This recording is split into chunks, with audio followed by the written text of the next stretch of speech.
Hi guys, and welcome to our YouTube channel. One to step for today. I'm here with another new video to show you guys on how you can back up your files and folders in your Google Drive.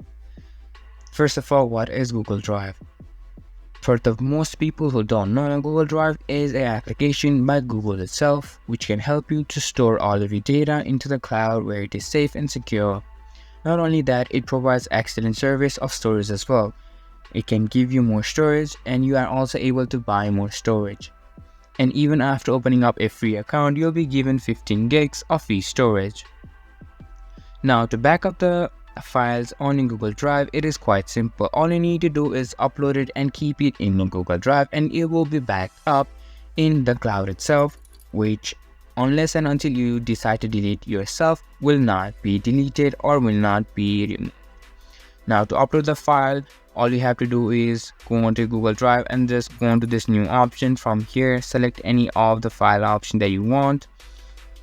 After selecting it, you can see a file explorer will open up. From there, simply select any kind of file that you want to upload and you can see that you can upload the file here and the uploading process will start right away.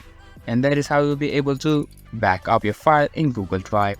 This was for this video and I hope you guys find our video helpful. If you do, make sure to leave a like, subscribe to our YouTube channel and hit the bell notification. And don't forget to drop a comment for a review and for more content like this. See you guys in our next video. Thank you for watching.